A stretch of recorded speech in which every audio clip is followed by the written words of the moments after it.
Ju njohim me edicionin informativ të lajmeve. Kjo është Radio 7. Kryeministri Benjamin Netanyahu deklaroi se forcat e mbrojtjes së Izraelit goditën shumë rënd objektin për pasurimin e uraniumit në Natanz. Shkatruam një sasi të madhe hedhësish, nuk ka rëndësi sa raketa ka rëndësi ka sa edhe s'kan, deklaroi Netanyahu. Ai njoftoi që ashtu si iranianët kishin mirat dron dhe shkatruan gjysmën e tyre. Kryeministri nuk përjashton mundësinë e eliminimit të udhëheqësit suprem të Iranit, Ayatollah Ali Khamenei. Sipas Netanyahut, kjo do të jepte fund konfliktit dhe nuk do ta përshkallëzonte atë. Gjatë natës kaluar, breçëri raketash balistike goditën Tel Avivin dhe Haifën, duke vrarë 8 persona në Izraelin qendror. Paralajmërimet për sulme ajrore u aktivizuan për praninë e dronëve iranianë në Cezare, ku ndodhet dhe rezidenca e kryeministrit izraelit Netanyahu. Hadera, Pardes Hana, Yisr Zarqa dhe vendbanime të tjera në rajonin Sharon, në jug të zonës metropolitane të Tel Avivit. Televizioni shtetëror iranian ka pretenduar se Irani ka nisur një valë të re sulmesh raketore ndaj Izraelit. Irani u ka bërtire banorëve të Izraelit evakuohen. Televizioni shtetëror iranian ka thënë se do të sulmohet infrastruktura. Edhe ushtria ka urdhëruar evakuimin e selive të stacioneve televizive izraelite Kanal 12 dhe Kanal 14, një reagim ndaj sulmeve ndaj televizionit shtetëror iranian.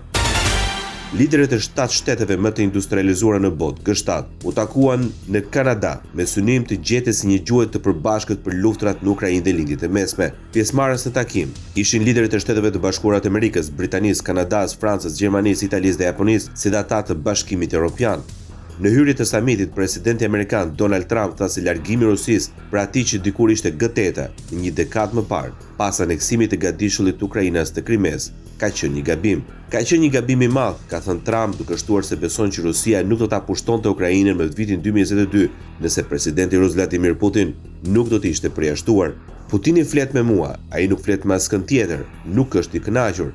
Trump ka biseduar të shtunën me Putinin dhe ka sugjeruar se lideri rus mund të luante rol ndërmjetësues në mes të Izraelit dhe Iranit. Presidenti francez Emmanuel Macron ka hedhur poshtë ide duke thënë se Moska nuk mund të jetë negociatore sepse ka nisur një luftë kundër Ukrainës. Kreu i shtetit shqiptar Bajram Begaj mbajti fjalën në përmbylljen e samitit të procesit të Bashkimit të Evropës Juglindore që u mbajt në Tiranë.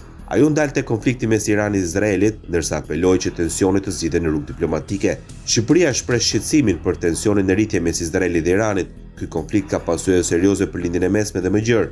Shqipëria riafirmon të drejtën e Izraelit për sigurinë dhe mbrojtjen e qytetarëve të vet. Dhe po ashtu, i bëjmë thirrje Iranit të anullojë programet bërthamore dhe balistike dhe të përmbush detyrimet e tij në përputhje me ligjin ndërkombëtar, përfshirë traktatin për mosprapjen e armëve bërthamore. Shqipëria i bën thirrje të gjitha palëve për përmbajtje maksimale dhe përpjekje diplomatike për shtesënimin e situatës dhe për të gjetur një zgjidhje të qëndrueshme, deklaroi Bajram Begaj.